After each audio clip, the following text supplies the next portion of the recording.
Hello, welcome back to Cinderella Math. Today I'm doing like a very long study guide that one of my tutoring students have brought to me. This is for pre-calculus and it is over logs, exponents, and polynomials. I will probably not do this in one video because it's just so long. So this is part one. Again, I highly doubt I'll get this done in one. So there's probably like, this will be called like part one and then there'll be a part two. I'll try to link part two in the description box of this. So I have about an hour, 10 minutes or so. I'll do what I can now, and then I'll be back in a second video. Go ahead, grab your pencil, paper, calculator. I will have Desmos up to use as needed. I'm actually going to put Desmos on the other side of my tabs. And yeah, let's jump right in. I'll be going pretty fast to try to get as much done as I possibly can, but I'll still, explain thoroughly.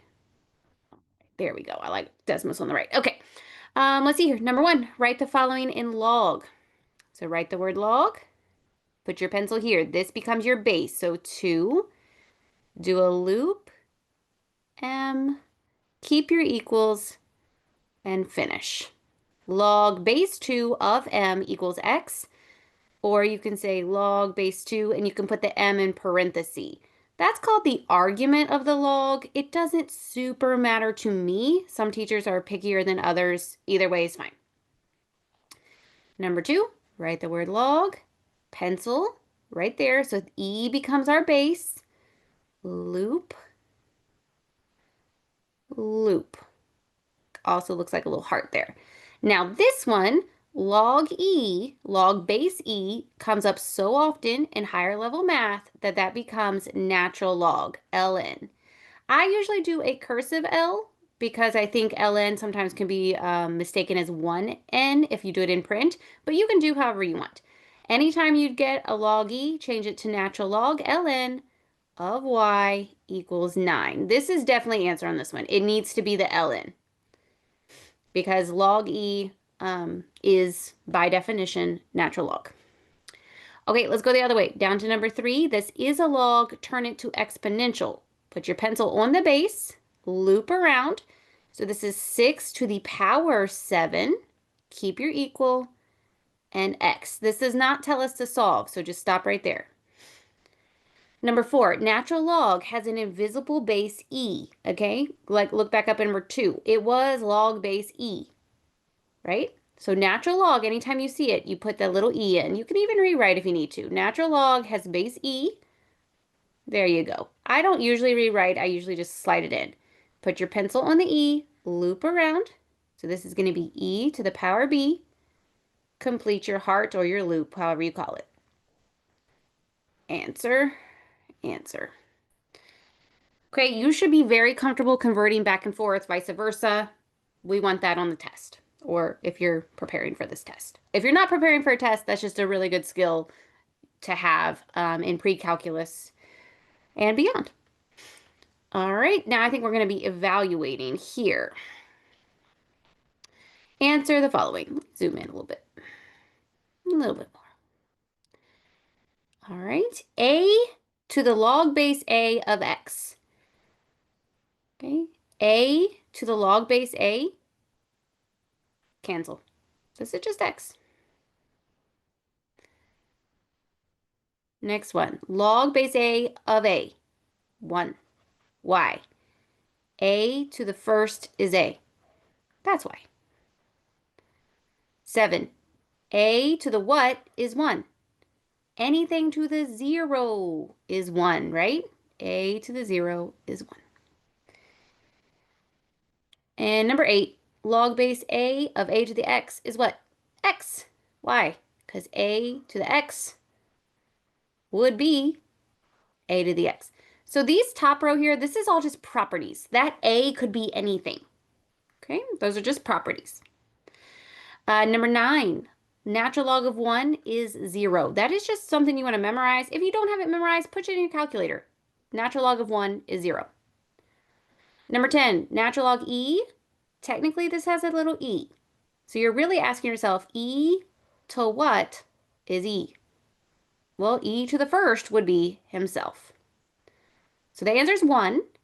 The other way to think about this one is natural log and e cancel out to 1.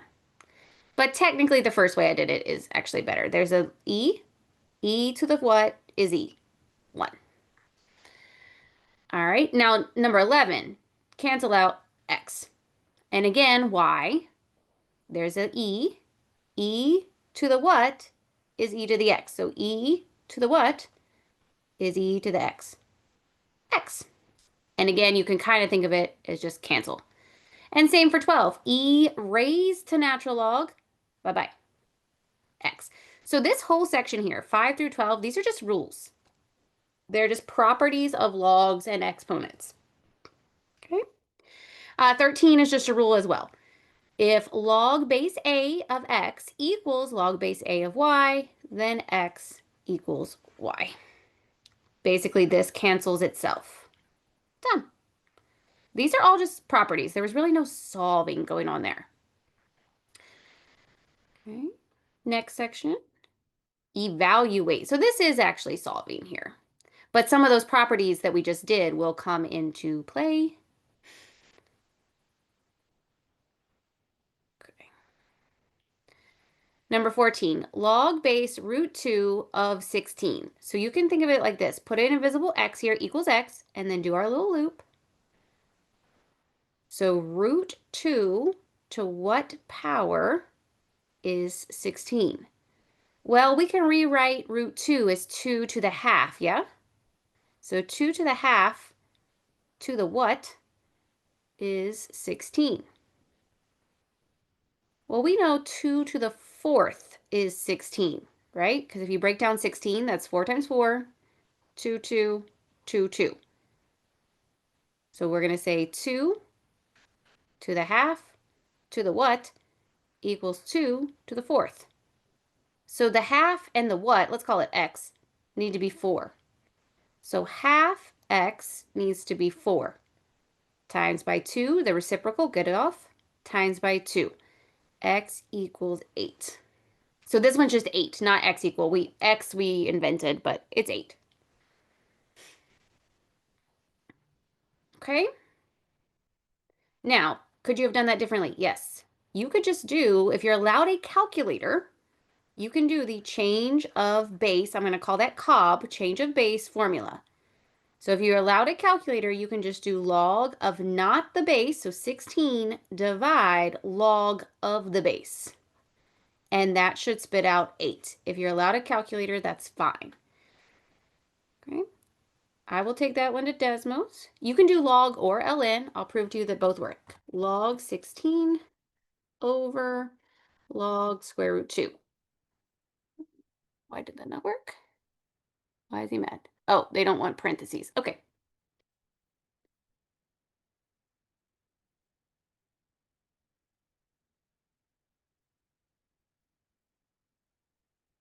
Sorry, there we go. 8. You can also do ln. It doesn't matter. Ln 16 over ln square root 2. Oh, they want parentheses again. Sorry. All right, just trust me. It's 8. So you can do it by hand, but you can also do a calculator with the change of base. 15. Let me clear here. Put an X. Now, if the log is just, I call this naked, it's actually called the common log. There's an invisible 10. That's just the rule. That's called the common log. So 10 to the what is 100. 10 to the what is 100. That would be 2, because 10 squared is 100. Again, if you don't want to do that by hand, you can just push in the calculator log 100, and it should say 2 if you're allowed to use a calculator. 16. Put equals x. Boop, boop, boop. 23 to what power is root 23? So 23 to some power is 23 to the half. Anytime you have a square root, it's the same as a half power. So this is a half. Answer, a half. 17 equals x. Boop, boop, boop. 5 to what power is 125? That would be 3. 18. 14 to what power is itself? That's 1. That was one of our rules from up above. I don't remember what number, but it's up there. 19, these two cancel. 88. That was one of the rules from up above. Or, if you don't want to think about it as canceling, there's a base e. E to the what equals e to the 88th. E to the x equals e to 88th. Then x has to be 88. Okay, that's a little kind of a long way to think about it. The faster way to think about it is just these two cancel. 88. 20. Log 1/7 base 1/7 of 49 equals what? So 1/7 to the what is 49. Okay, I'm going to need a little bit of room for this one. I'm going to clear this off. 1/7 to the what is 49. Well, what if it was just 7 to the what is 49? That would be 2, right? 7 squared is 49. But it's not 7, it's a 7th. So negate that. Instead of 2, the answer is -2.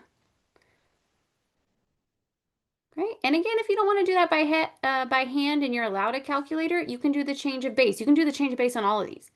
You would do in the calculator log 49. It's always the one that's not the base, divide log of the base. And you'd run that through the calculator and you would get -2 if you're allowed a calculator.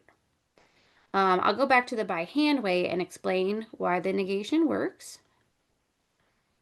So again, it was 1/7 to what power is 49? And we said, well, if it was 7 to what power is 49, you know that's squared. And then I said negate it. Why? 1/7 to the -2.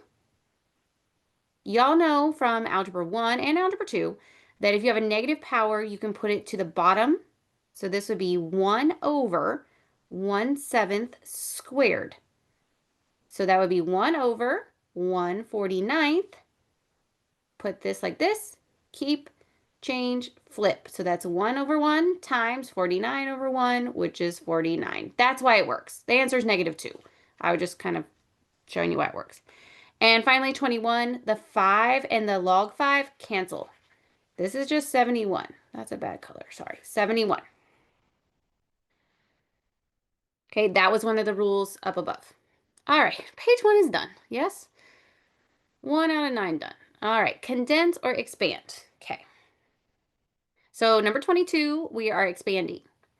When we are expanding logs and you see a divide, that's going to be a minus. And when you see a times, now even though there's not a times, those are stuck together, so they're multiplied. That's going to be a plus. So this is going to be log base 7 root a minus, and put this second part in parentheses because all of that's on the bottom. So it's all being divided.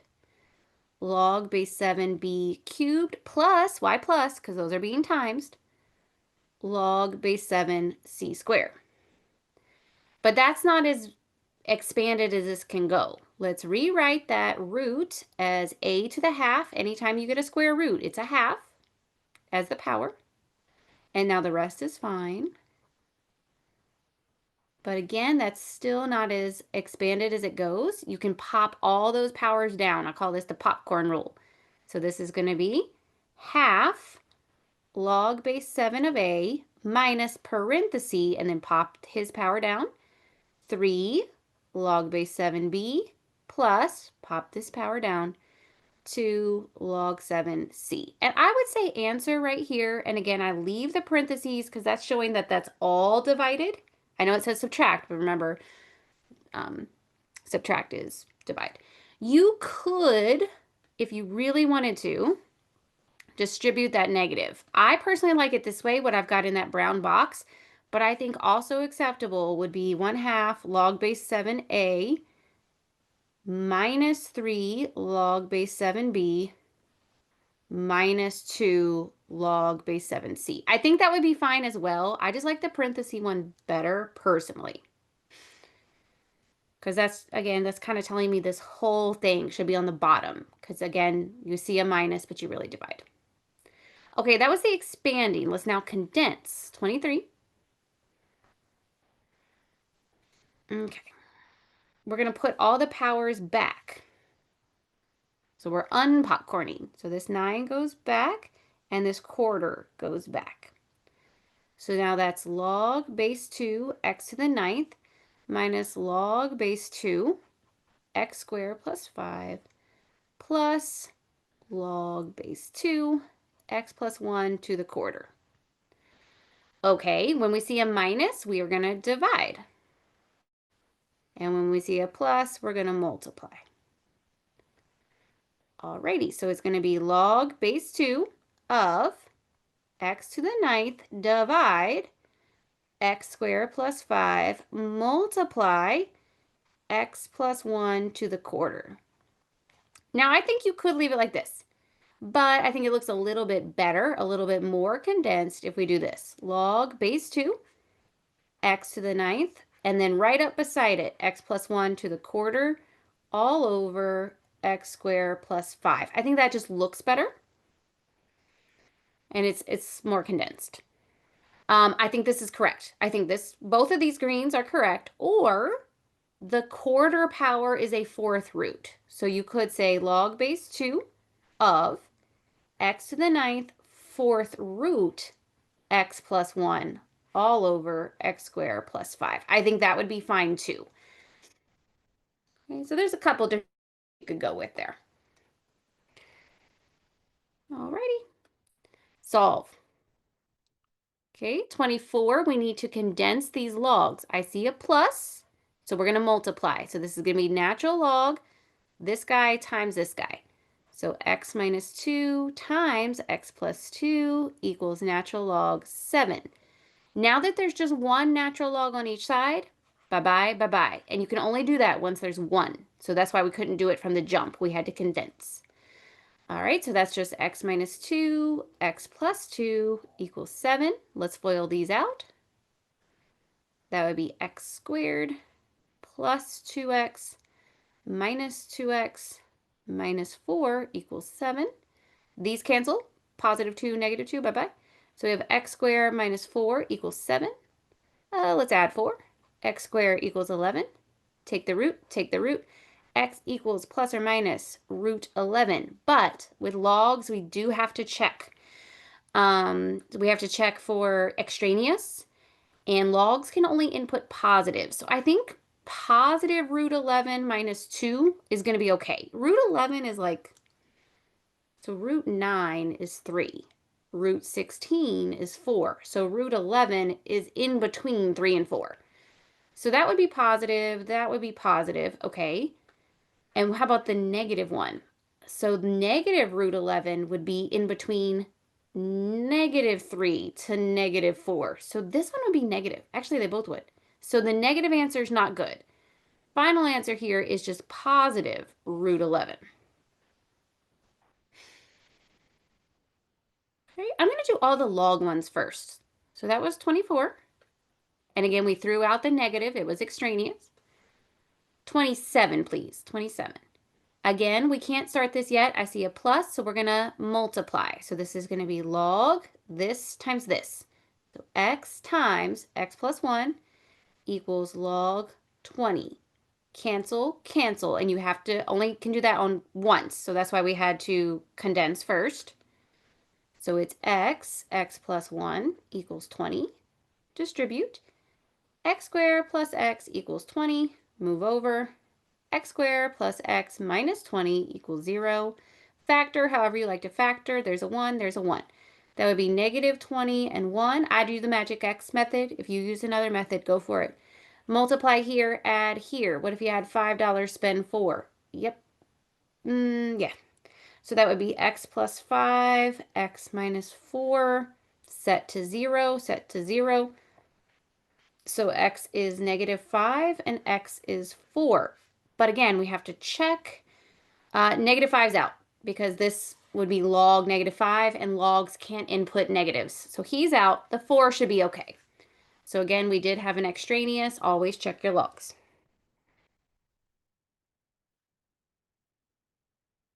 Okay. All right, let me go ahead and finish up anything else with a log on this paper. So I think just 29 has a log. But there's only a log on one side here. So I think to get rid of natural log, we do its inverse, which is e. So you're going to do e here and e here. Cancel, which will give us x cubed equals e to the fifth. E becomes your base, by the way. Okay. And then how would we get rid of a cube? Well, you would cube root it, and you'd cube root it. So x is the cube root of e to the fifth, or turn that to an exponent. X is e to the 5/3. I like this answer right here. If your teacher wants the decimal answer, just put that in the calculator and round off to whatever the teacher says. But what I've got there in the blue box, that is the exact answer. E to the power 5/3. So if they want the rounded answer, x is like 5.29. Round again to whatever your teacher wants, but there you go. Okay. Think I did all the ones with logs. So I'm going to come back up here and I'm going to come over to 25. This is an exponential.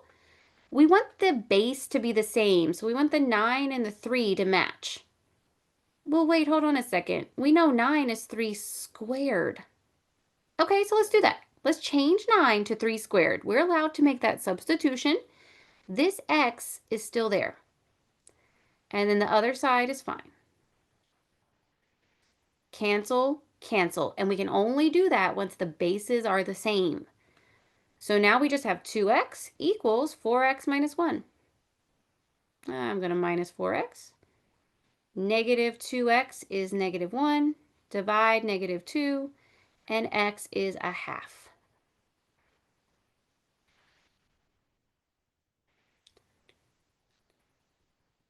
Yeah, that's fine. And you do not have to check exponents. There shouldn't be any extraneous here. Done. Alrighty, I'm coming to please 26. You want e by itself, so we're going to divide 5. Get off. Divide 5. So e to the power 1 minus 4x is 2/5. Yeah, we could get the decimal, but I don't want to. I would just leave the fraction. And then you have to do the inverse of e, which is natural log. This cancels, and you have to do it on this side to be fair. So we have 1 minus 4x is natural log of 2/5. And now just solve for x. I'm going to subtract 1. So negative 4x equals natural log of 2/5 minus 1. Divide negative 4. Divide negative 4. And that's x. That is the exact answer. If your teacher wants the exact answer, that's it. Right? If you need to push this in the calculator, if you're using a handheld, push it in steps. So if on my handheld, I would do natural log of 2/5. I'd get that answer. Then I would subtract 1, leave that answer in the calculator. Then I would divide negative 4. If you're using Desmos, you can do it all at once. So if your teacher wants a rounded answer, you're looking at 0.48. I'm just going to round to the second place. But again, this one's the exact. Okay. I don't have an answer key on this, by the way, so if I messed up, I'm sorry, but I think it's fine. 28, right? Yep. All right. We have a 2 here. Could we get this to be a 2? Yes. Because what? 4 is 2 squared. So let's make that substitution. This side's fine. And 4 is 2 squared. Now, this is good news. Cancel, cancel. 7 minus 3x is 2. Solve. I'm going to minus 7. Negative 3x is negative 5. Dividing. Negatives cancel, and x is 5/3. Yep. I already did 29. Pause me if I'm going too fast. I'm trying to get as much done as I possibly can. Coming down to 30. Well, this has a 5. We'd love for this to be a 5. So this one's fine. And good news, 25, that's 5 squared. So change it. And then his power is still there. Just 25 became 5 squared. Cancel, cancel. So now we're in a good spot here. We just have x plus 1 equals, distribute that, 4x minus 2. Solve. I'm going to minus x to give us 3x. I'm going to add 2 to give us 3, dividing 3, and x is 1. Yeah. Coming over to 31. All right, now that one, probably the hardest one on the paper. But once you know this trick I'm about to show you, it's not too bad. You are going to let you can do any letter you want, but typically we use u, be e to the x. And then u squared would be e to the x squared. But you know the rule from Algebra 1 and Algebra 2 that a power to a power we multiply. X times 2 is 2x. So u squared is e to the 2x. Okay, let's make this substitution. So this e to the 2x, well, that's u squared. Minus 3 e to the x, well, that's u. Now solve that problem. Factor however you like. There's a 1 there. Multiply, add. What if you owe me 2, owe me 1? Yep. So this would be u minus 2, u minus 1, set to 0, set to 0. U is 2 and u is 1. But wait, we weren't actually solving for u, we were solving for x. So go back over to the very first thing I wrote, u equals e to the x. So we have two problems.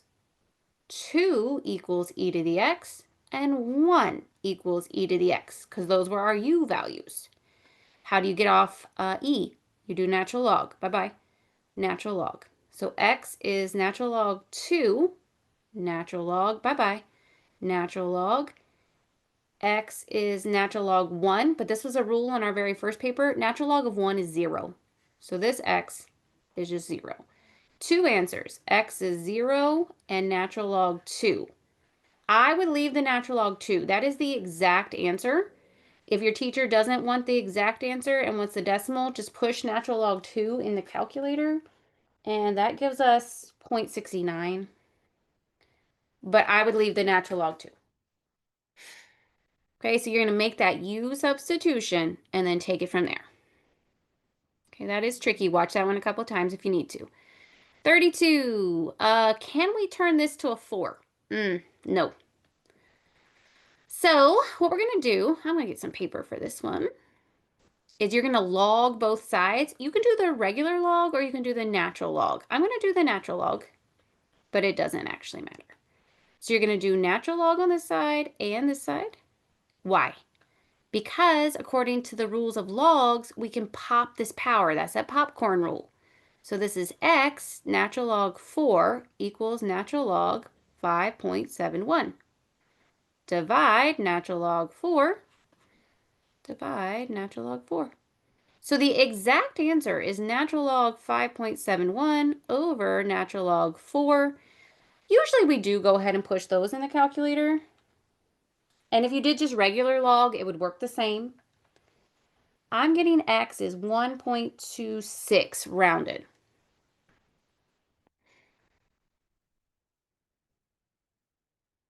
Yep, that's right.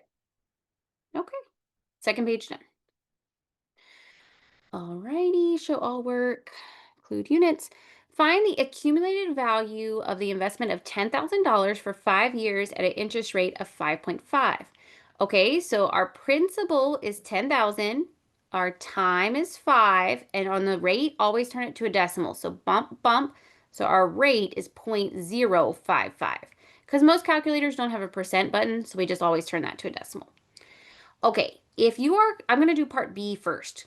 Compounded continuously is, you want to memorize this formula, PERT. P-E to the power R-T. So we have $10,000 going in the bank. E, rate is 0.055, and we're going to leave it in there for 5 years. So times 5. If you're using decimals, you can just punch that in. If you're using your regular calculator, do the power first. Do this first. So I'm going to do that on my regular handheld. 0.055 times 5. Okay, so this is now 10,000 e to the 0.275.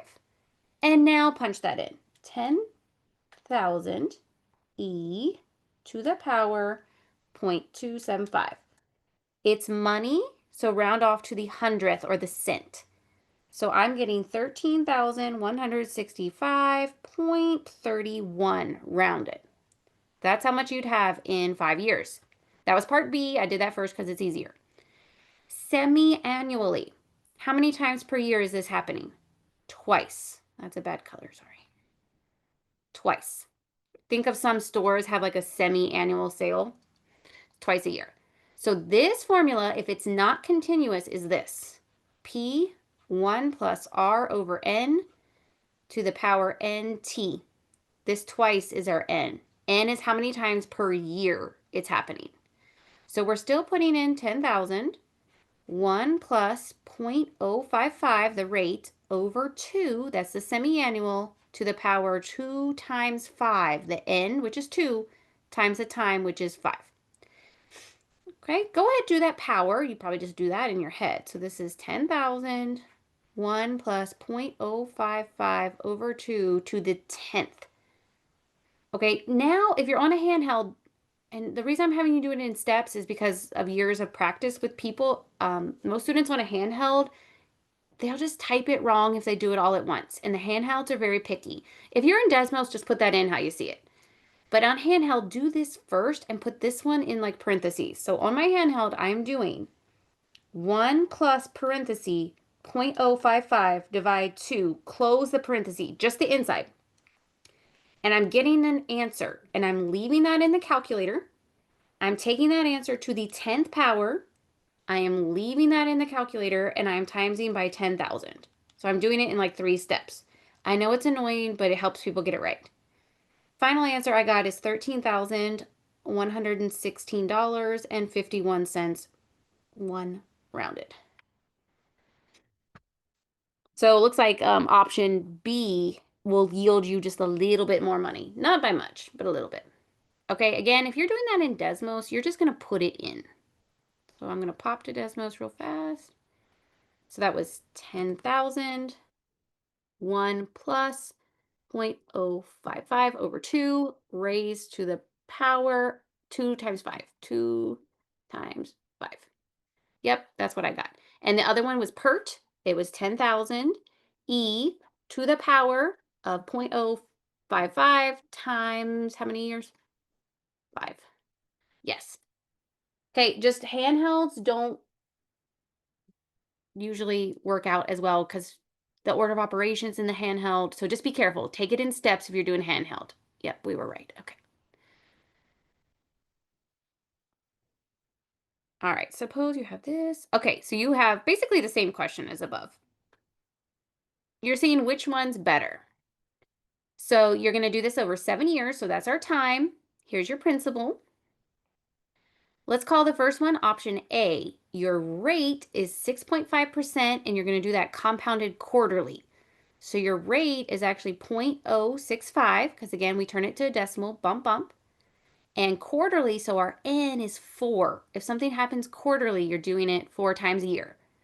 So this is not continuous for this first option. So we're not, we're on the harder formula that's not the PERT.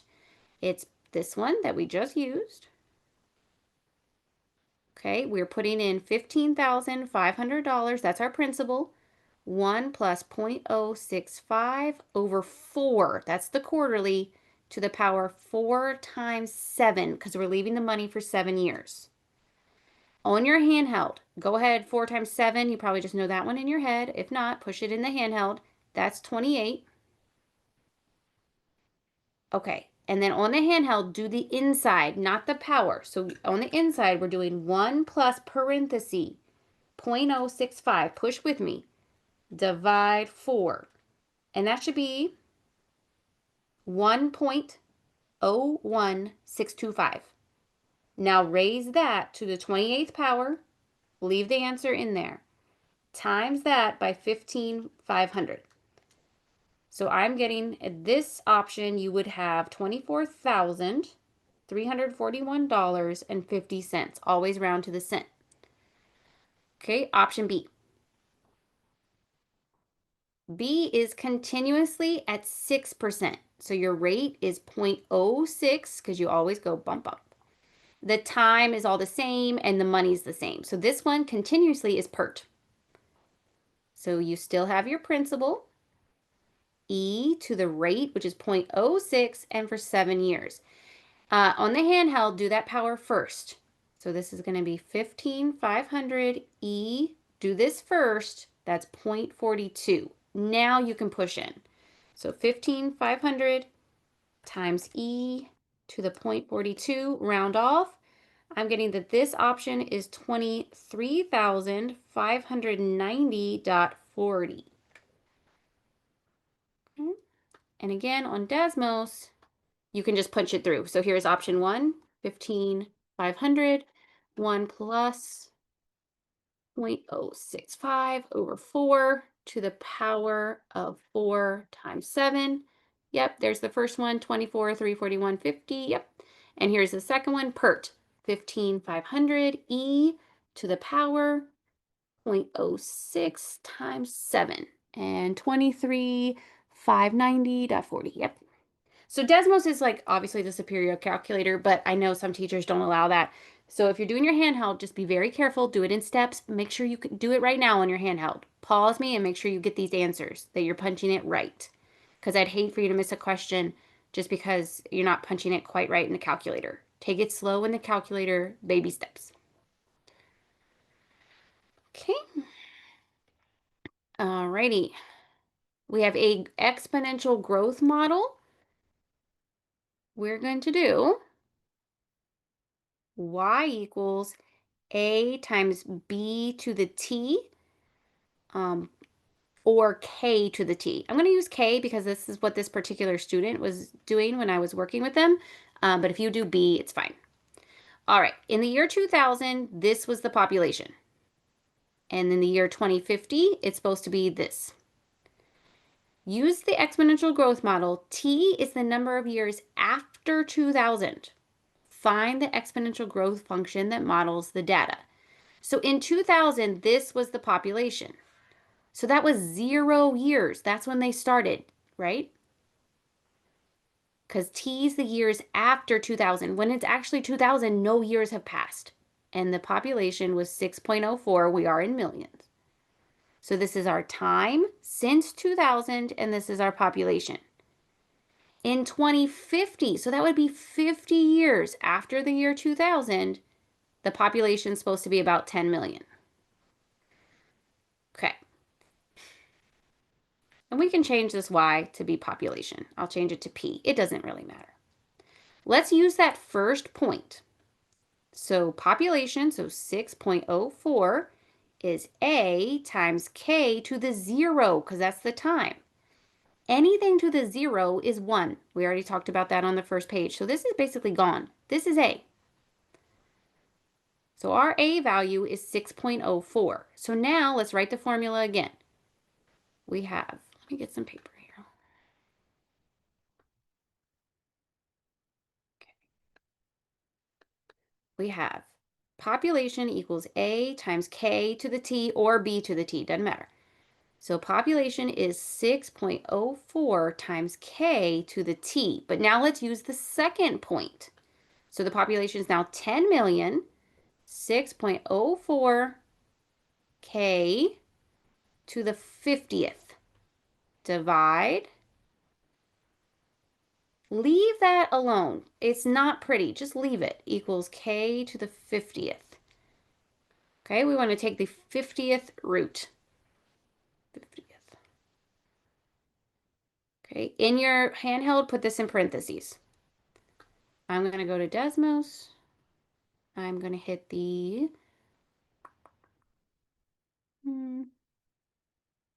let me clear that for just a second. I'm going to go to functions. I'm going to come down to all the way, I think.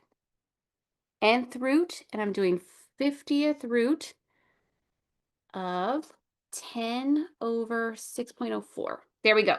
That is the K. So let's say it 1.0101.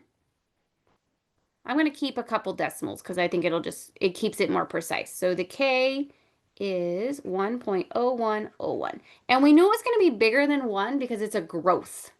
the population is growing. So your K value or B value has to be more than 1. So they finally want the exponential growth model. The final answer here is population is 6.04 times 1.0101 to the T. That's the population growth model. Now, in which year will the population be 9 million? Okay, so question B, we're going to put 9 in for population. So 9 equals 6.04 times 1.0101 to the T. Okay, I'm going to get paper. You're going to divide by that 6.04.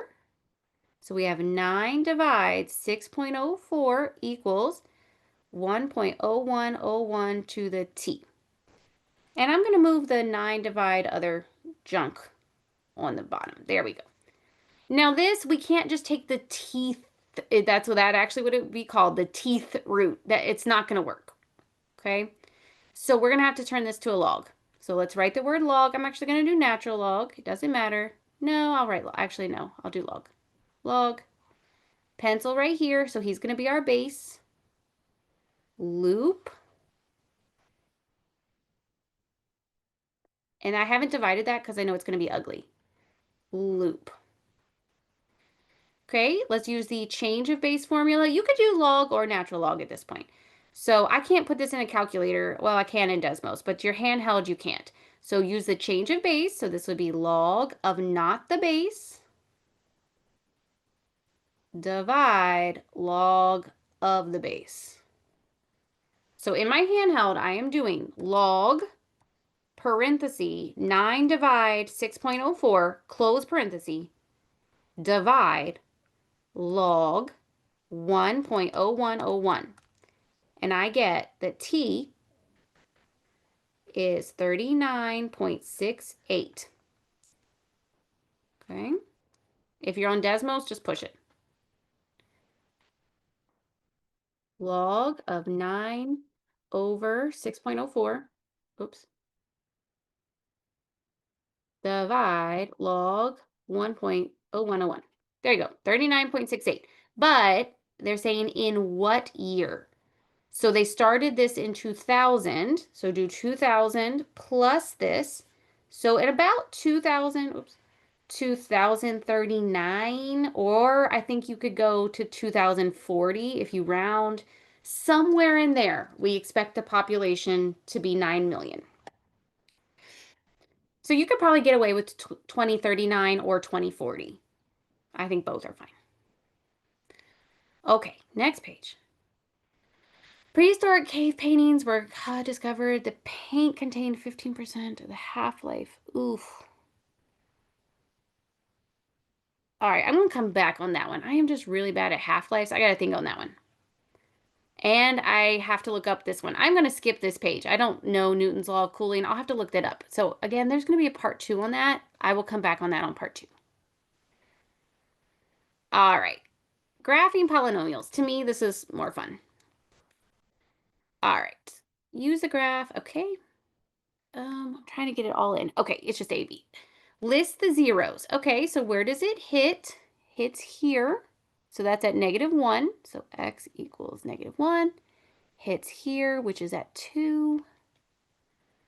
Hits here, which is at 1, 2, 3, 4. And 5. And 7.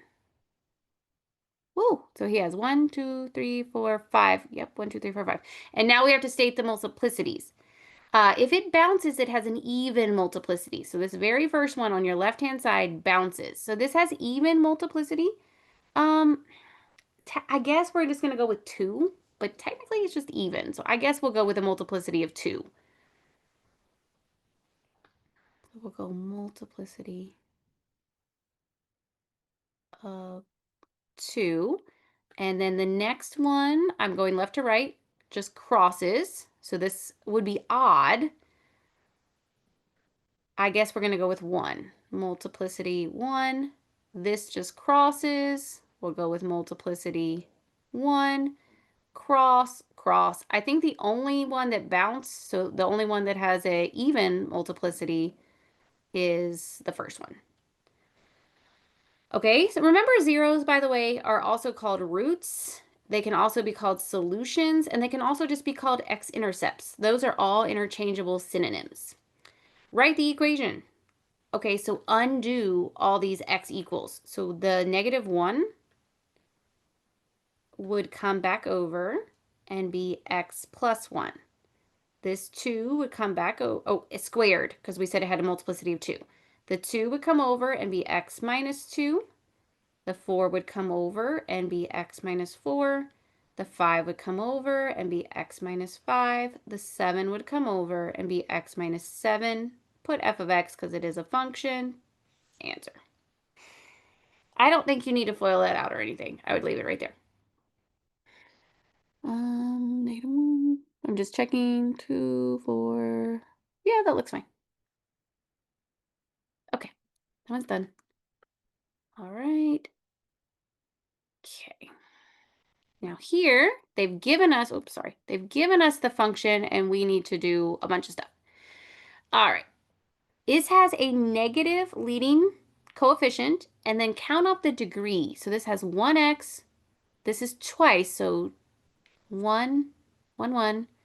This is 3 times, 1, 2, 3. So 1, 2, 3, 4, 5, 6. This is a 6th degree with a negative leading coefficient. All right, so remember this little chart here. If you don't have this memorized, memorize it. Even positive goes up, up. Oh my gosh, my pen, sorry. Even positive is up, up. Even negative is down, down. And if it's odd positive, the right goes up, the left does the opposite. And if it's odd negative, the right goes down, left does the opposite. Well, ours is a 6th degree, so that is even, and it has a negative. So go to your chart, down, down. So our end behavior is, oh my gosh, trying to do a good color here. As x goes to the left, the function goes down. And as x goes to the right, the function goes down. Find the zeros. You would set all those little factors to 0. So ignoring the negative in front. Technically, that's setting -1 to 0. That's not true. That doesn't give us an answer. X minus 1 set to 0. That would be 1. X minus 3 set to 0. That would be 3, ignoring the square. And x plus 4 set to 0 would be -4. Okay, now let's state their multiplicities. So the first one, 1, just happened once. So I'm going to just come straight down in here. So this one has a multiplicity of 1.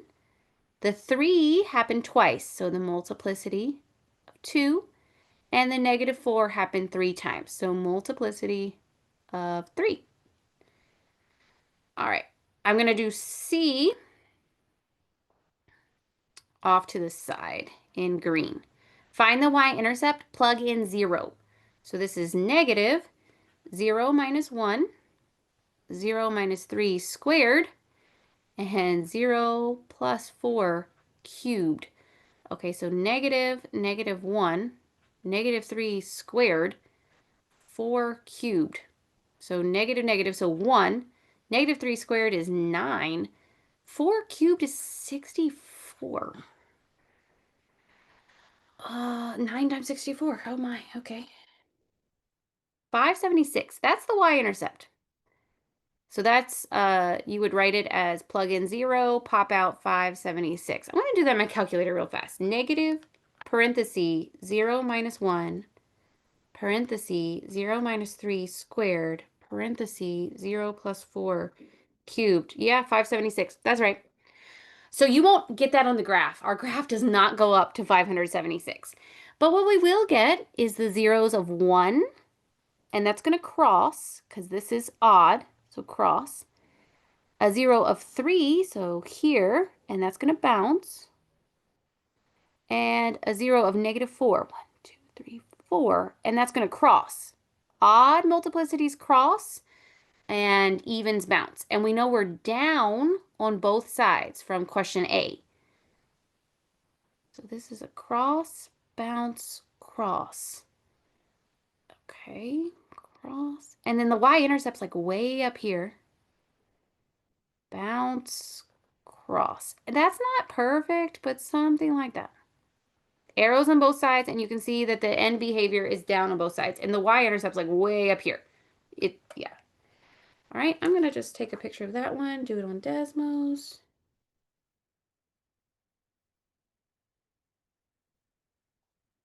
And again, it's not going to be beautiful because, this is a sketch.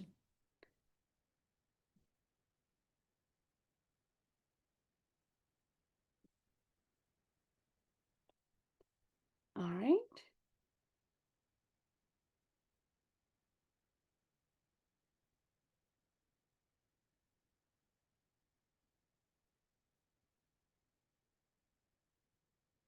Sorry, another student texting me.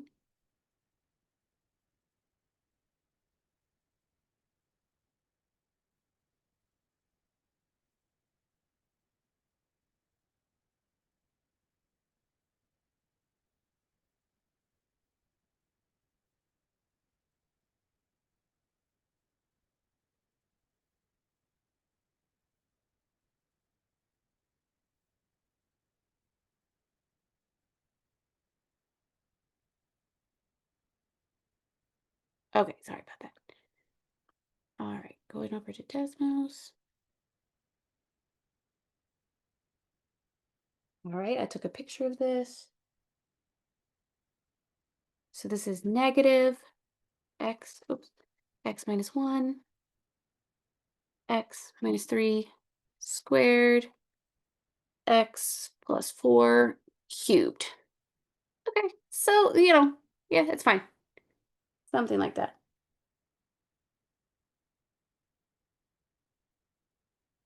Yeah. So you can, wait, weren't we supposed to bounce at 1? Let me zoom it in. Cross, cross, bounce. Did I bounce on the wrong one? Let me bring back my... Oh, yep, I bounced on the wrong one. Didn't I? Yeah. Let me do that graph again. All my work is right. I think I just goofed the graph slightly. Okay, let's see. It's a 1 right here. We should cross. 3, we should bounce. And negative 4, 1, 2, 3, 4. We should cross. There we go. Okay. Cross. Y-intercept will be way up here. Cross. Bounce. Down. Down in both directions because of that end behavior. There we go. That looks better. Should be cross, cross, bounce. Let me check. Cross, cross, bounce. Yes, that's better. Okay. Absolutely. There we go. Alrighty. Sorry, another student texting me here. If you want to start looking at that number 3.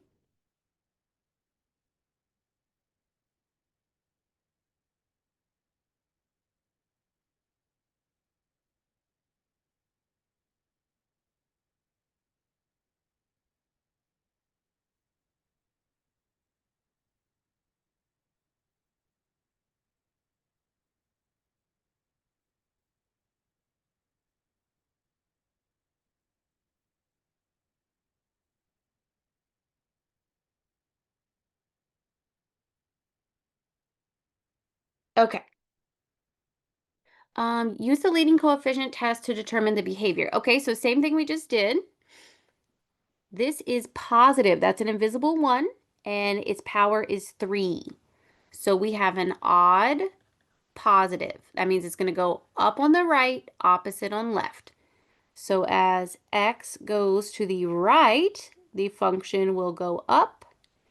And as x goes to the left, the function, oh my gosh, will go down. There we go. Now, this one is not factored, so we need to factor this to find the zeros. I see that it's a 4-piece polynomial, So I'm going to try to factor it by grouping. I'm going to put the first two together and then the back two together. If you don't remember factor by grouping, just YouTube a video on it. You should have learned it in Algebra 2. It doesn't come up all that often, so if you forgot it, just YouTube it. So I'm going to write this to the side for room. Factor by grouping, you're going to take the greatest common factor out of these, which is an x, and the greatest common factor out of this would be a -1. And then you just see what's left over. On both of them, it was an x plus 2 left over, because if you distribute here, that's x squared, 2x, that's -x, -2. You want that leftover stuff to match. If it doesn't, then this method doesn't work. But it did. You put the lonely stuff together, and then, oops, I goofed. That first parenthesis is x cubed plus 2x squared. There we go. Okay, let's do that again. GCF out of the first two would be x squared, leaving x plus 2. The second parenthesis would still be -1, leaving x plus 2. Because again, if you distribute, that's negative, negative. Okay, the parentheses match, which is what we want, because otherwise this method doesn't work. And now this guy goes with this one, the lonely stuff together. And the one that's repeated, those are called the twins. Just do one twin. You don't need to repeat yourself. Set to 0, so this one would be -2. Set to 0, so this one would be x squared equals 1. Take the root, x is plus or minus 1 and 2. So the zeros, x equals 1, x equals -1, x equals 2. And the multiplicities would all just be once. That all just happened once. So multiplicity 1, multiplicity 1, multiplicity 1. Okay, I'm abbreviating there, obviously. Y-intercept, plug in 0. 0 cubed plus 2 times 0 squared minus 0 minus 2. Cancel, cancel, cancel, -2. Input 0, get out -2. Yes, you could have done that in a calculator. So now let's graph that. That y-intercept we can actually get on. The last one we couldn't. Okay, we hit at 1, we hit at 2, and we hit at -1. And they're all crosses because the multiplicities were all odd. On the right, we're up. On the left, we're down. Okay, on the left, we're down. Cross, back, cross. Oops, hold on. I did that wrong. We're down, cross. How do we get down to the y-intercept then? Because I want to like recross. Let me see what I've done here. Did I get the y-intercept right? Yeah. Ah, look back over to where I solved. X plus 2, the 2 comes over and it's -2. So it's x equals -2. So that needs to come here. And that's still going to be a cross. Let me start this graph over. So we had a y-intercept of -2, and we had zeros or roots of -2, -1, 1, and they're all crosses. Down on the left, cross, cross, cross, up on the right. There we go. That's better. I'm not going to put that one through Desmos. That's better now.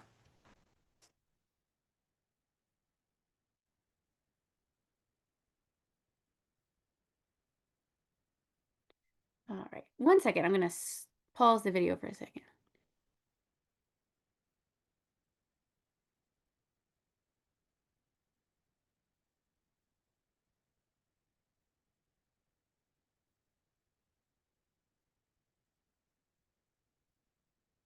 Um,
Oh, sorry. I forgot to actually pause the recording. I'm sorry. Oops. Sorry. I paused the recording for a second to deal with some student text and anyway. All right, I'm back. I think we just did number 3 and sorry, I think there was some dead air time because I thought I pushed pause and I didn't. So please apologies for that. Alrighty here. Division of polynomials. Use either long or synthetic. So we're on number 4. We're going to need to do long on this one since this is not a 1. So let's go ahead for long. 3x plus 4. Make sure this is in order. 3, 2, 1, constant. It's good. If it's not in order, which I think we get one in a second on the next page, we have to fix it. Okay. So you can either do this next part in your head or I call it my side work. If you can do it in your head, amazing. If not, just come off to the side, hence the name, side work. And you're going to ask yourself, first thing, 3x times what is 6x cubed? Well, 3 times 2 is 6. He has 1x, we need 3, so he needs 2 more. So this would be 2x squared at the top, distribute, which is 6x cubed, distribute, which is positive 8x squared. Subtract. This first guy should always cancel. If it doesn't, you messed up, try again. 17 minus 8 is 9x squared. Drop down. Okay, and then just go again. First thing, 3x times what is 9x squared? Well, 3 times 3 is 9, and he needs one more x. That's positive 3x. Distribute, which is 9x squared. 4 times 3x would be 12x. Subtract. Cancel. 27 minus 12 would be 5. Oh, that's a bad color. 15x. Straight down. Go again. First thing, new first thing. 3x times what is 15x? That's just 5. Positive 5. Distribute, that's 15x. Distribute, that's 20. Subtract, cancel, cancel, no remainder. So your answer on this one is just that quotient at the top, 2x squared plus 3x plus 5. Okay, pause me if you need to. I'm going to delete that off. This next one we will also need to do long because this has a square. So that's, you're not going to do synthetic with when your divisor is squared. All right, make sure this one's in order. 3, 2, 1. Okay, good.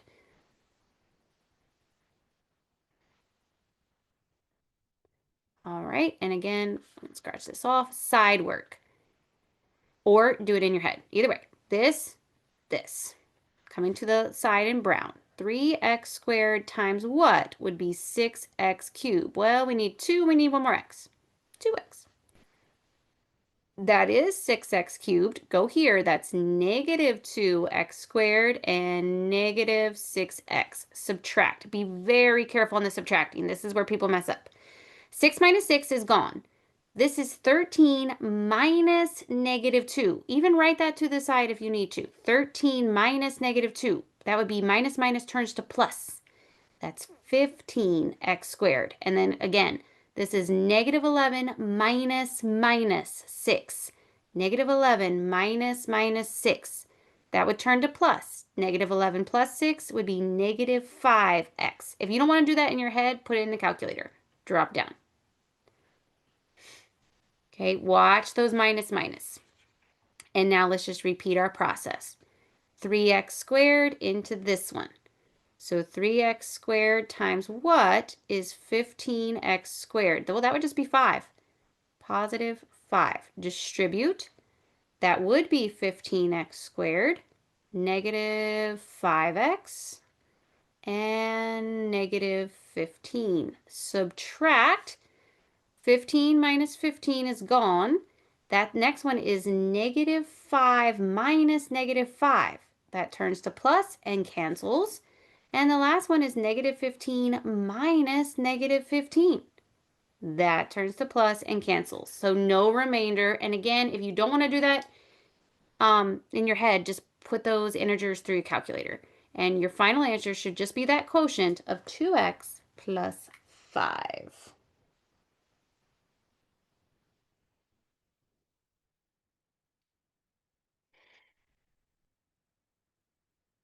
Okay, number 6. Well, again, we're going to have to do long because this has a cube. All right. So we have 2x to the 5th minus 8x to the 4th plus 2x cubed plus x squared. Technically, we have 0x and then 0. Let's go ahead and add those in. I know it's kind of silly to put in zeros, but on this topic, we do need to put our placeholders. Okay. Side work. First thing. So 2x cubed times what is 2x5? Just x squared, yeah? Put that at the top. Distribute. That would be 2x to the 5th. Distribute, that'd be 1x squared. Subtract. If you need to put zeros here to hold your place, you can. I'm not, but you could. This should cancel. This will drop straight down. This will drop straight down. This is really a 1 minus 1. He'll cancel. This will drop straight down. And then technically the 0 can drop, but usually we're just going to drop 1 each step. But if you want to drop the 0, you can. Okay, now just repeat. First thing. So 2x cubed times what is negative 8x4? Negative 4x. Distribute. That is negative 8x to the 4th. 1 times negative 4x would be negative 4x. Subtract. Watch out. Minus, minus. So technically this is negative 8 minus negative 8. That would turn to plus. Negative 8 plus 8. Bye-bye. Drop him down. He's just living. And now careful. That's 0 minus minus 4. That turns to plus, and that's positive 4x. And then drop down the 0. Okay. And that's all we can do, yeah? Oh, that's a cube. I made a mistake. When that 2x cubed should be right there. There we go. Yes, now we go again. So 2x cubed, 2x cubed. 2x cubed times what is 2x cubed? Well, 1 plus 1. That's a bad color. I'm going to switch. So distribute. That is 2x cubed. 1 times 1. Well, that's 1. Subtract. This should cancel. He's going to drop straight down. And careful, that's 0 subtract 1. That's negative 1. This is our remainder. Up top is our quotient. Now, the final answer is the quotient, x squared minus 4x plus 1 plus the remainder, 4x minus 1, over the divisor, 2x cubed plus 1. All that, I know it's not pretty, all that is the answer.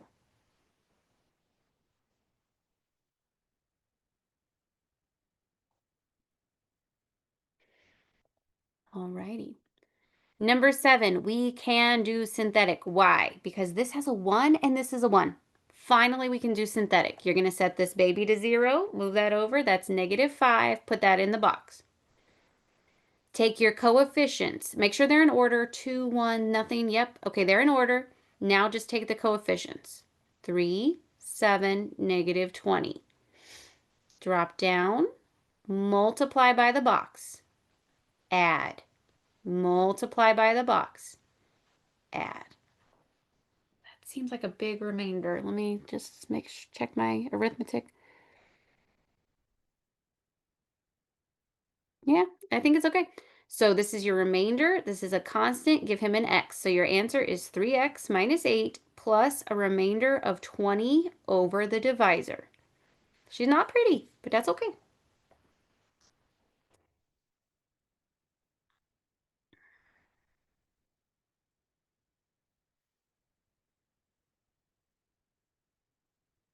All right, number 8.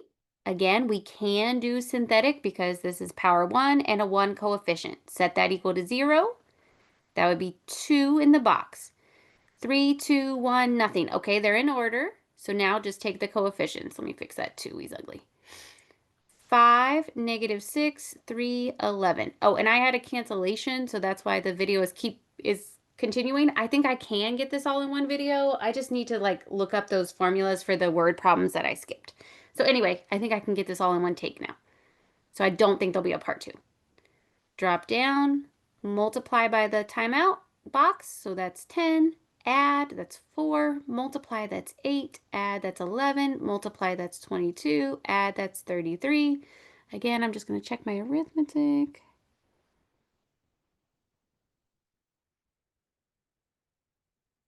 I think it's fine. Okay, remainder, constant, give him an x, give him an x squared.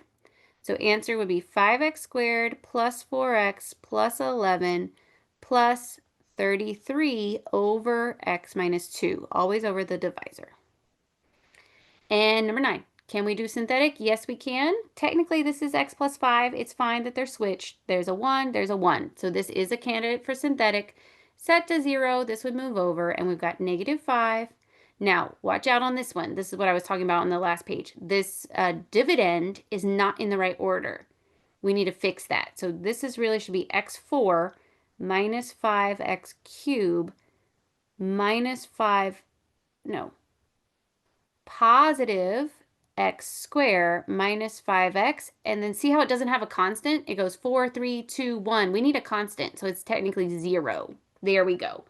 So now using the brown one, that has a coefficient 1, -5, 1, -5, 0. And you do need to put that 0 in.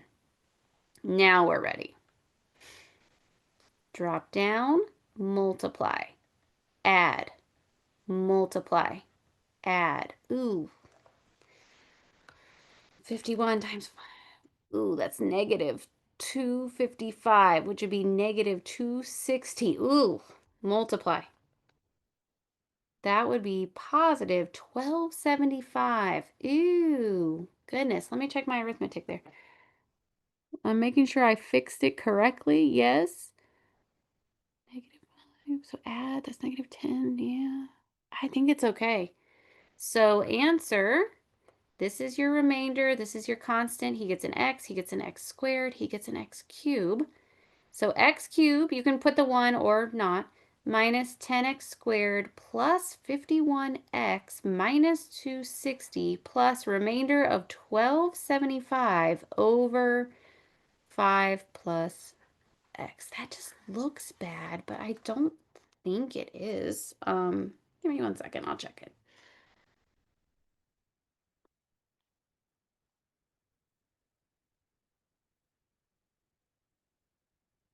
No, it looks fine.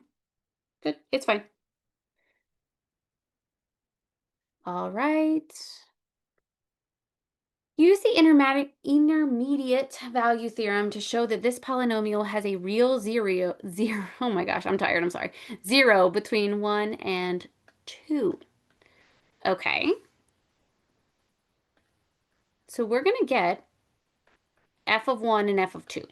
So we need the point at 1 something and the point at 2 something.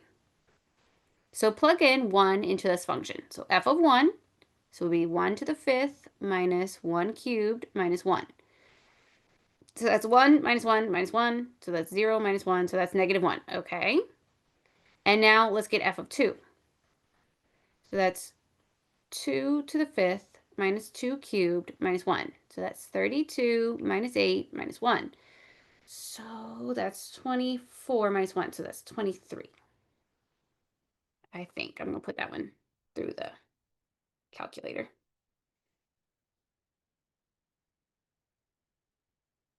Yeah. Okay. So I'm going to close off that work there. So if you were to graph this, 1, -1, and 2, 23. Obviously, that's not graph paper. It's not perfect. It's fine. This is a function, right? That is a good function. It's, you know,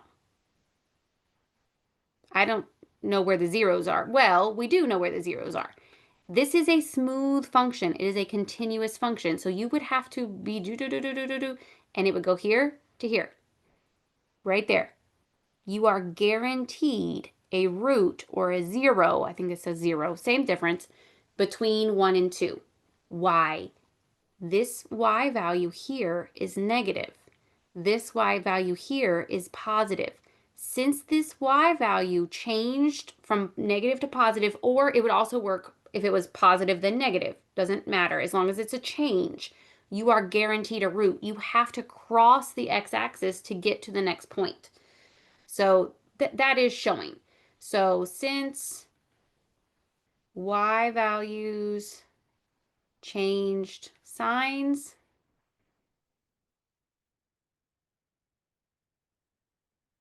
we are guaranteed a real root between x equals 1 and x equals 2. Okay, you don't actually have to graph that. You can just look at the results of the function and see. But if the graph helps you, by all means, feel free to put that in your graphing calculator or Desmos if you want to see for sure, but it should be fine. Use synthetic. Okay. So 11a, you could just put -3 in there, right? And with a calculator, it's very easy. You would just do f of -3, and you'd say 3 times -3 cubed minus 7 times -3 squared minus 2 times -3 plus 5. We could even do that by hand. By hand, it would be annoying, but it is doable. In a calculator, 2 seconds, it's done. So this remainder theorem is honestly, it was better when calculators weren't in our back pockets all the time. It was a nice trick pre-calculator days. What this is saying is f of 3, excuse me, -3 is equal to the remainder when -3 is in the box. So go ahead, put -3 in the box and do synthetic. So that's 3, -7, -2, 5. Drop down, multiply, add, multiply, add, multiply, add. So f of -3 is -133. So again, that's still easier than doing that blue problem, right? But if you're allowed a calculator, it's probably just easier to do the blue straight through a calculator. But the teacher says here, use the synthetic. This is the remainder theorem. You're done. All right, same thing for part B, but it's f of -2/3. So your fraction skills are going to be on point here. If you're allowed a fraction calculator or Desmos, by all means, but I'll do it by hand. We're going to put 2/3 in the timeout box. We have a 6, a 10, a 5, a 1, a 1. Ooh, are we missing anything? 4, 3, 2, 1, nothing. Okay, we're good. Again, if you're missing something, you need to put a 0 there to place hold, but this is fine. Drop down, multiply. Okay, I'm going to do some side work here. 6 times -2/3. This is a 1. That's -12/3, which is -4. Okay, add. That's 6. So that's the same multiplication. 6 times -2/3. We already did that in the pink. That was -4. Add. That's 1. 1 times -2/3 is -2/3 because 1 times anything is itself. But now we have 1 plus -2/3. This is a whole pizza. 3/3 plus -2/3 is 1/3. 1/3 times -2/3 is -2/9. Run out of space. 1 is a whole pizza. 9/9 plus -2/9 is 7/9. Answer. F of -2/3 is 7/9. Of course, you could use fraction calculator, but that never hurt anybody right there. You're fine. You got this. All right, number 12. Solve the equation given that 2 is a 0. Okay, so 2 is an answer. Put that in the timeout box. That is your hint to get you started. Put that in. 1, 2, -5, -6. Go. Drop down, multiply, add, multiply, add, multiply, add. This should be a 0 because 2 is a 0, also known as root, also known as solution, also known as x-intercept. So what is this answer? This is your remainder, so nothing. Constant, give it an x squared. So we have 1x squared, or just x squared, positive 4x, positive 3. Solve that. Well, we know how to do with a quadratic. Factor it. Factor however you like to factor. I'm going to multiply to 3, add to 4. That's 3 times 1. So this would be x plus 3, x plus 1, set to 0 because we're solving, set to 0. That would be -3, -1, and then don't forget the answer that they told you from the box. That's an answer too. So final answer, x equals, squiggle because it's a set of answers, -3, -1, 2, close. We usually go least to greatest, least to greatest. If you were to graph this, you would see it hitting at -3, -1, and 2. Cross, cross, cross.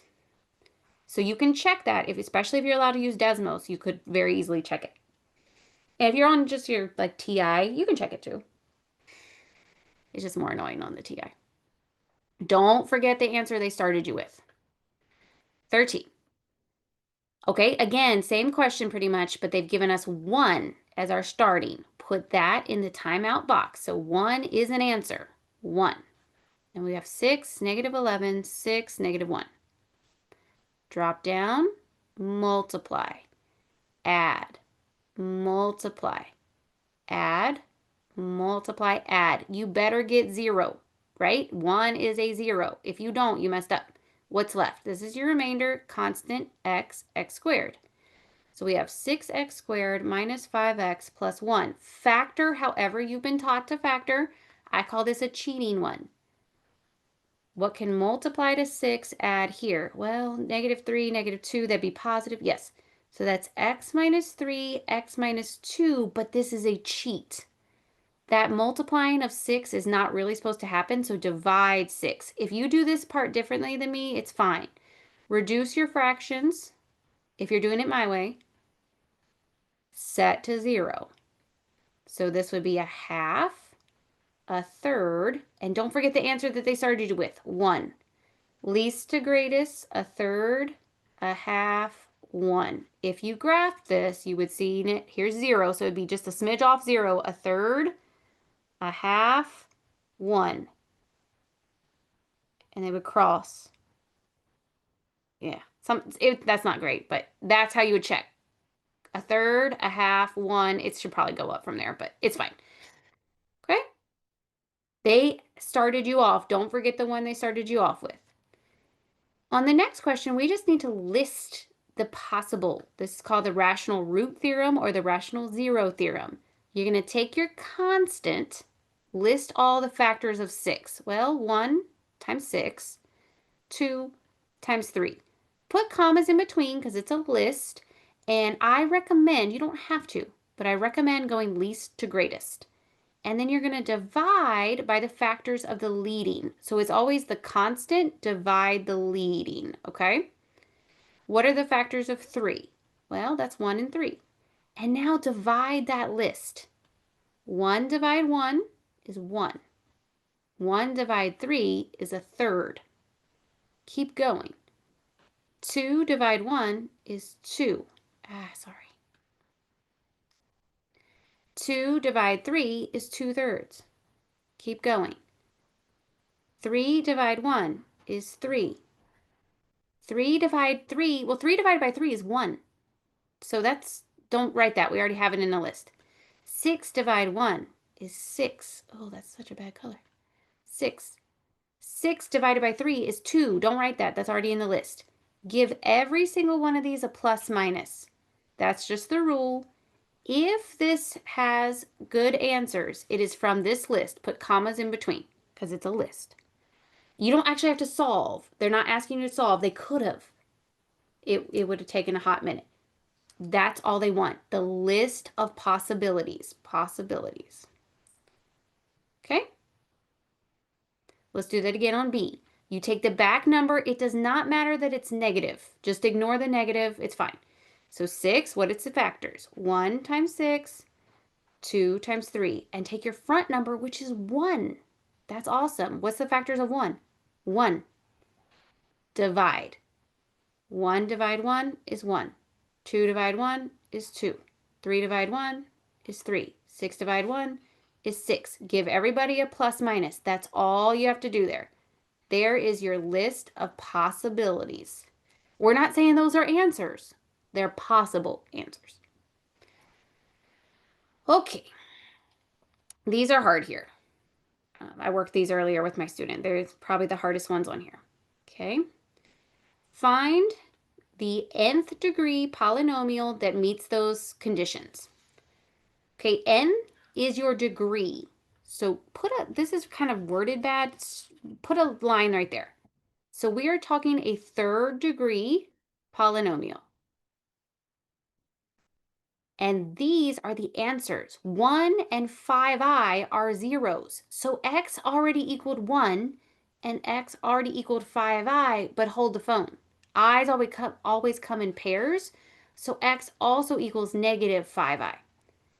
And then this back information, blah, blah, blah, blah, hold that. That's not going to come into play until the end. All right, undo all your equals. So this is going to come over and be x minus 1. This is going to come over and be x minus 5i. This is going to come over and be x plus 5i. FOIL out the i's first. So x times x is x squared.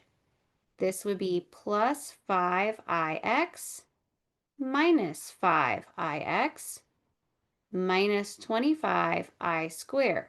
These two cancel. So we have x squared minus 25 times negative 1. Why? Remember, definition. I is root negative 1. So if you squared that, it'd be root negative 1 squared, but that cancels. I squared is negative 1.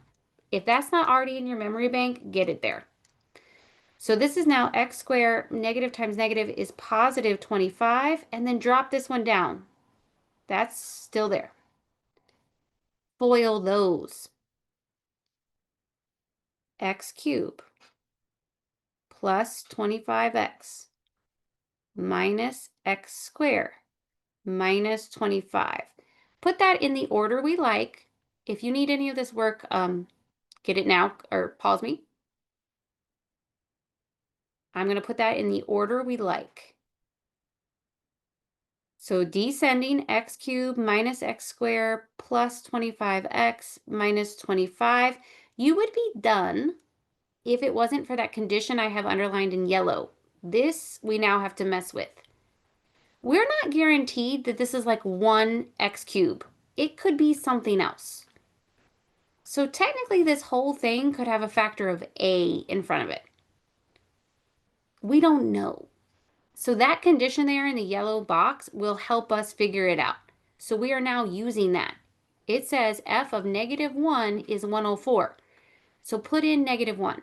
So a negative 1 cubed minus negative 1 squared plus 25 times negative 1 minus 25, that has to equal negative 104.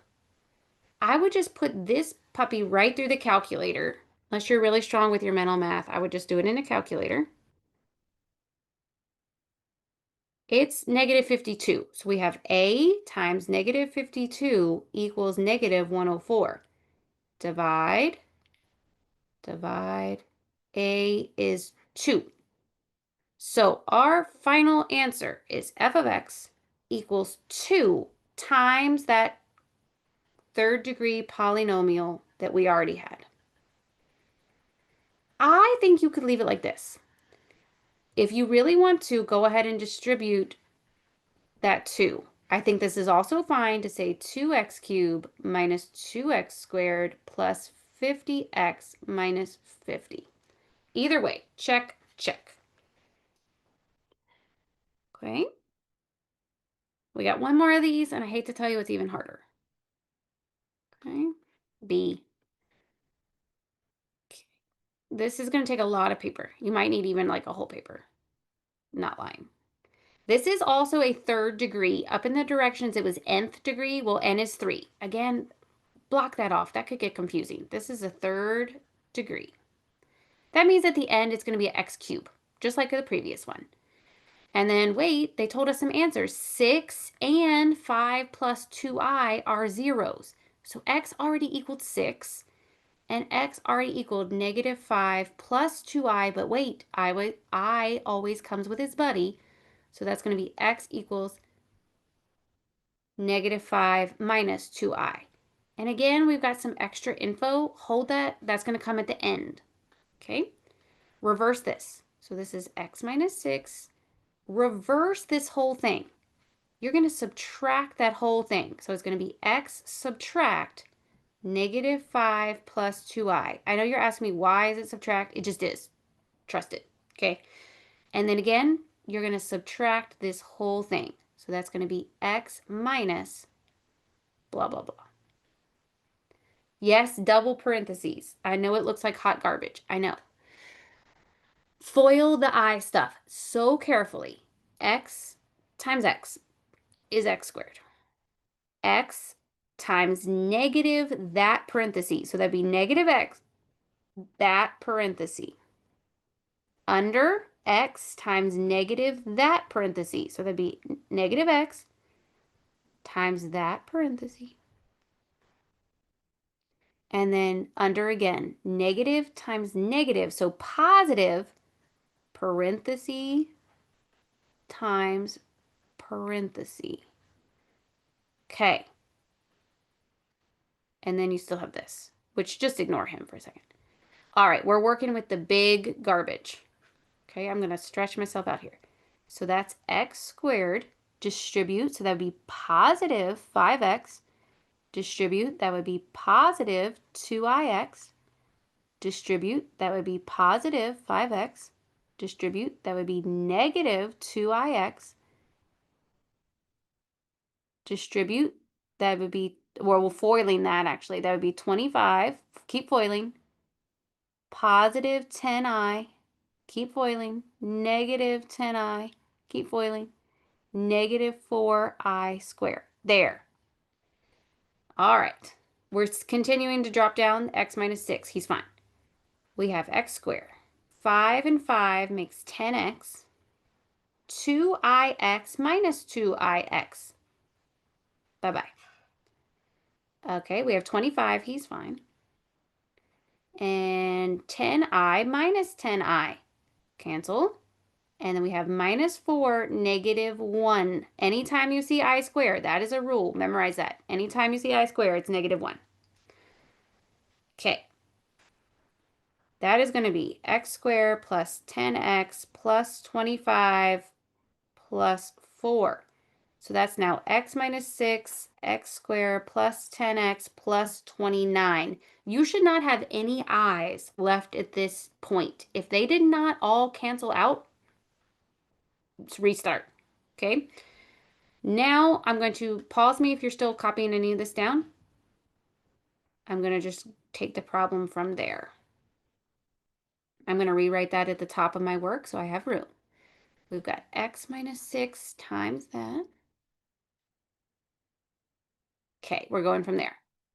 That's x cubed, 10x squared, oops, 29x, under negative 6x squared, under negative 60x, under negative 6 times 29, negative 174. Combine like terms. X cubed, 10 minus 6, so 4x squares. 29 minus 60, so negative 31x, and then he drops down. And again, that would be answer if we did not have that condition in the yellow box. We are not guaranteed that this is just a 1 and we go on with life. We're not guaranteed that. So because of the condition, we're going to say A in front. Maybe there's an A, maybe it's a 1, I don't know. Let's use the condition. F of 2 is negative 636. So put in 2. So A, 2 cubed plus 4, 2 squared minus 31 times 2 minus 174 should equal negative 636. Let's see if there's an A. Put this through your calculator, straight through. Unless you're amazing at mental math, but that's getting kind of big there. That is negative, ooh, hold on, I don't think that's right.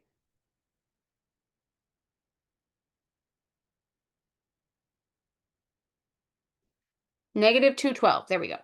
So this is A times negative 212 equals negative 636. Divide, and A is 3.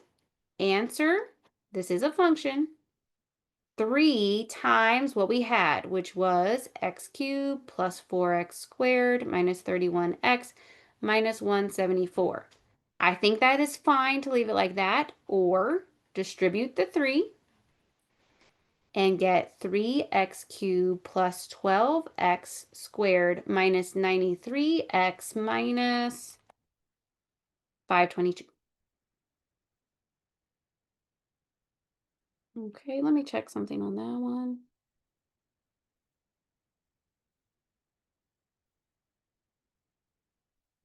Yeah, it's fine.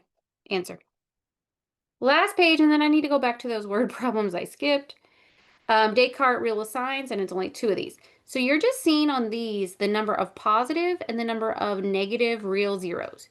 For positive, you're going to count the sign changes on f of x.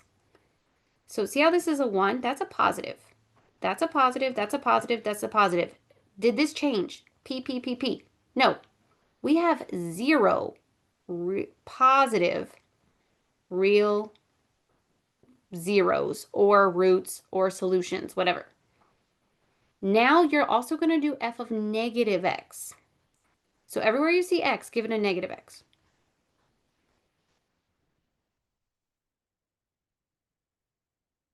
Okay, now fix that up. A negative cubed is negative.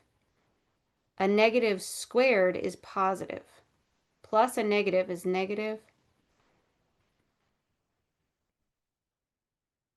Okay, now count your sign changes up on this. This is negative, positive, negative, positive. 1, 2, 3. We have 3 changes. And the rule is if you have a number, so not 0, that's why we didn't do it on the top one. If you have a number, you also can subtract that number by an even. So basically subtract 2. So we have 3 or 3 minus 2, aka 1, negative real 0 or solution or whatever. So we have 0 positives because there was no sign changes on the original f of x. And we have 3 or 1 negatives. And again, this was 1, 2, 3 changes. And the rule is you take that number and you subtract it by 2, basically, until you can't subtract anymore. Okay, one more. Descartes rule of sign again. And again, it looks like Descartes, but it's a Descartes. I'm pretty sure he was like a French philosopher who dabbled in math, apparently. Alrighty. That's the original function. So let's count up those signs. That's oops, that's white. That's not going to help us. Positive, that's negative, that's positive, that's negative. 1, 2, 3 changes. So we're going to have 3 or 3 minus 1, or excuse me, 3 minus 2, which is better known as 1, positive real 0 or root or solution. And now let's crank f of negative x. So everywhere you see x, put negative x.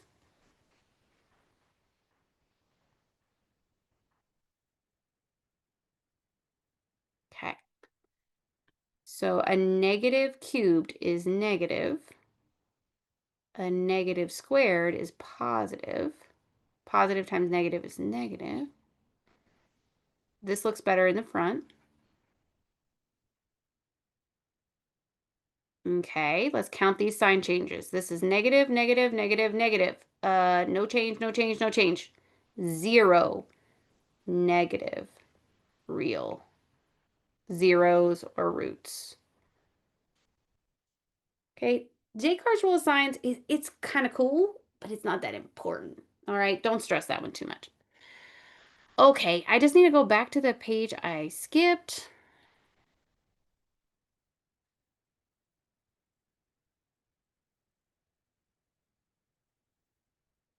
All right, I might just have to kind of look these up and then explain it off of them because this really these are both kind of physics problems, um, which is not my forte, but I got this. Let's see here. I'm back to number 36. Prehistoric cave paintings were discovered in a cave. The paint contained 15% of the original carbon-14. The half-life of carbon-14 is 5715. All right, give me 1 second. I'm going to pause the video for a second. All right, I've unpaused the recording. Hopefully there was no lag time there. And I have looked up the formula for the decay for like half-lives and stuff. And this is what I found. The amount after a certain amount of time is the initial amount called A0 e to the kt. Okay. So our new amount, if you just do half of it, would be half, so 0.5. The original amount is 1. Okay. And then we have e to the k. K is the half-life number, the 5715. 5715. No, sorry, that's the time. That's the time it took to half of it to go away. So we don't know the k, and the time is 5715. Okay, solve that. Well, we don't really need the 1, right? You can just ghost off. And then how do we get rid of e? We do a natural log, and we do a natural log. So we have natural log of 0.5, or you could have the fraction 1/2 there, equals 5715k, because these are just multiplied. Divide that off, divide that off. 575. So like our exact answer for k is natural log of 0.5 divide 5715. And I would leave it like that. If you push that in the calculator, which you're more than welcome to do, it is like negative 0.0001213. I'm just pushing that one more time to make sure that's correct. Yeah. And that's rounded. So I would honestly leave it this. This is the exact answer. Okay. So going back to that formula, pause me if you needed that work. Our amount after a certain amount of time is the original amount, which we don't know. Yeah, we don't know the original amount. So A0 E to the kt, but the k is natural log 0.5 all over 5715t. That's what I would say the answer is for part A. If you prefer to use the decimal, do it like this. A0, which is the initial amount, which we don't know, e to the negative 0.0001213t. Okay, estimate the age of the paintings. Okay, so the paint contained 15% of the original. Okay, so if you do bump bump, is the amount we now have 0.15. So this is part B. I think we've got 0.15 of the original 1 of the whole original e to the, I'm going to do the exact answer, ln 5.5 5715 t. And now solve that for t. So who cares about a 1? Again, how do you get rid of e? I'm going to do natural log, he'll cancel. So we have natural log 0.15 equals natural log of 0.5 divide 5715t. Oh gosh, this is nasty. Okay, and we want t. So we're going to put t on top. Natural log 0.15 equals natural log 0.5 t over 5715. Solve. Okay, well, let's get the 5715. Let's multiply that. Get it off your basement. So this is 5715 natural log of 0.15 equals natural log 0.5 t, and then divide that. Okay, so time equals. I would just put that in a calculator. Technically, that's actually the answer. That's the exact answer, I believe. 5715 natural log of 0.15. I'm going to leave that in the calculator. Divide natural log of 0.5. I'm getting that these cave paintings are 1564.1.8. I just rounded to one place. That many years old. That's what I got. Okay, I'm going to do a little checking on that. Because again, this is tricky stuff here. Okay. What did I get? Yeah. So that's using the exact answer. When I just kind of checked it through AI, they use the rounded. So if you go back and you use this rounded decimal as your K, I'm going to redo the problem with that. So I'm going to write my answer 15641.8. Okay, that's the first answer I got for part B. And I use the exact. If you use the rounded, your formula was the amount with time is your initial amount e to the k, which we found to be negative 0.001213 t. Well, we're at 15% of the original, so that's 0.15 right now. The original was one whole thing, e to the t. Natural log, who cares about a 1? Natural log, bye-bye. Natural log of 0.15 equals negative 0.001213 t. Divide that off. And if you do it that way, natural log 0.15 divide negative 0.001213, you get 15. Oh, hold on. Hold on one second. Natural log 0.15 divide negative point. It's 3 zeros, isn't it? It's 3 zeros. My bad, my bad. My bad. There we go. 3 zeros. Well, 0001213. Okay, you get 15,639.9 years old. So this is like 2 years off. The blue, in my opinion, is a better answer because that's when I use the exact value of K, which is here.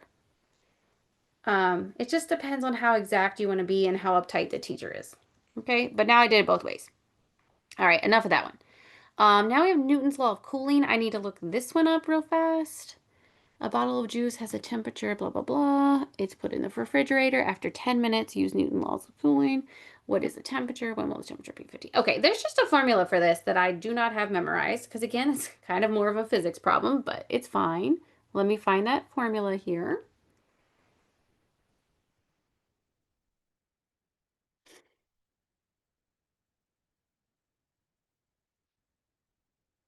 All right, here's what I'm coming up with for the formula. Temperature with respect to time is temperature of the ambient temperature, so like the temperature in the fridge, plus TO, that's your beginning temperature, minus the ambient temperature, e to the negative KT. So that's our formula. Find a model for the temperature. Okay. So the initial temperature, T0, is 70. This is the temperature of the fridge. This is TA. And after 10 minutes, the temperature is 50. Okay, so our T is 10. Okay, we are solving for K, I believe. So I'm going to cover the rest of this up. Okay, so T after 10 minutes. Well, that is 55. Ambient temperature is 45. Again, that's temperature of your environment. The original was 70 minus 45. E to the negative k and then 10. So I'm going to rewrite that as, negative 10 right here. I'm going to distribute that and get negative 10k. Okay, we're solving for k. I'm going to minus 45. So that's 10 equals 70 minus 45 is 25. E to the negative 10k. Dividing 25, 10 over 25 you can reduce to 2/5 equals e to the negative 10k. How do you get rid of e? Natural log, bye-bye, natural log. So we have natural log of 2/5 equals negative 10k, divide negative 10. That's the best answer for k. That is the exact answer for k. Natural log of 2/5 over negative 10. I would leave it like that. If you push it in the calculator, it's going to be okay, but you're going to get some rounding error. I will tell you what that answer is if you do want to round it. We get k to be like 0.0916, but I would leave it the exact. Okay, so this question here, A, let's just plug in what we just found. So they want you to use this to get a model of it. Oops, and I deleted the decimal. Okay, again, if you are going decimal, the k is like 0.0916. 0.0916. Okay. All right, so I think the answer for A is the temperature with respect to time is 45 plus 70 minus 45. You probably could just put 25 there. It's fine. E to the negative k ln 2/5 over negative 10 t. The only thing I would say is like negative, negative. Wouldn't that cancel out? Can we just say positive right there? That's, I think, if you're leaving the exact answer. Oh, wait, but maybe don't cancel it out. Because when we put that in, that actually became positive. Okay, maybe don't. Don't do that. Leave it like that. Just leave it there. Leave it. Okay. If you're doing the approximation, that would be 45 plus 70 minus 45. So again, I think you could just put 25. E to the negative 0.0916 t. So I think either green is the answer for A. I know I went into B, sorry. B, what's the temperature after 15 minutes? Put 15 in for T. So this would be 45 plus 70 minus 45. E, I'm going to do the exact one first. Let me actually just bring some paper. Okay, I'm doing the top answer first. So the temperature after 15 minutes would be 45 plus 70 minus 45 e to the negative natural log 2/5 over negative 10 times 15. Okay, so that's going to be 45 plus 25 e to the negative natural log 2/5 over negative 10 times 15. Okay, in my handheld calculator, if you're on Desmos, just push it in. Handheld, I'm going to do this first. I'm going to do natural log 2/5, and then I'm going to divide that by negative 10. Then I'm going to times that by negative 1, and that's that negative right there. I'm going to times by negative 1, and then I'm going to times it by 15. Then I'm going to take e to that answer. Okay, and then I'm going to times that by 25. Then I'm going to add 45. I get that the temperature after 15 minutes is 51.32 degrees. We're in Fahrenheit. Yeah, that sounds about right. Okay, now I'm going to do that same thing, but I'm going to use the decimal approximation, which would be easier, especially in a handheld. So I'm going to use the second answer now, and I'm in pink.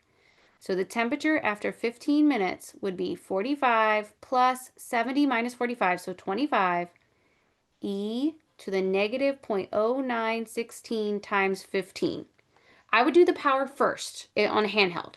Negative 0.0916 times 15. Get that answer.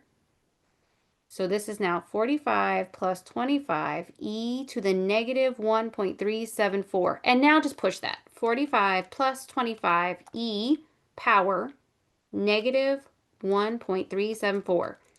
And that comes out as 51.32 degrees Fahrenheit. So potato, potato there. The approximation was pretty close to the exact. So there we go. Okay, that was B. I'm so sorry. I'm going to have to erase. When will the temperature be 50? Okay. When will the temperature be 50? I'm just going to use the approximation this time because it's easier. Okay. The other one was close enough. So I'm in part C. When will it be 50? So put 50 in for the temperature. So the answer is 50. 45 plus, go ahead, subtract that. That's 25 e to the bump, bump, bump, bump, bump, bump, bump. I'm using the approximation, not the exact. Minus 45. So that's 5 equals 25 e to the blah, blah, blah. I'm going to divide 25. 5 over 25 can reduce to 1/5. I need e off. So we're in a new natural log, bye-bye. So natural log of a fifth equals negative 0.0916t, and then just divide that. In the calculator, do natural log of a fifth first, and then divide by negative 0.0916. And we're getting time is 17.57 minutes. If you put this juice in the fridge for about 17.5 minutes, it will then be at 50 degrees. Okay. All right, that one that wasn't actually that bad. Okay, cool. All right, I might have made a couple mistakes here. Again, I didn't have an answer key. I was going a little fast, but I think the majority will be okay. Oh, sorry, didn't mean to show the name. I hope this was helpful. If you have any questions, let me know. I hope you're having a great day. Bye-bye.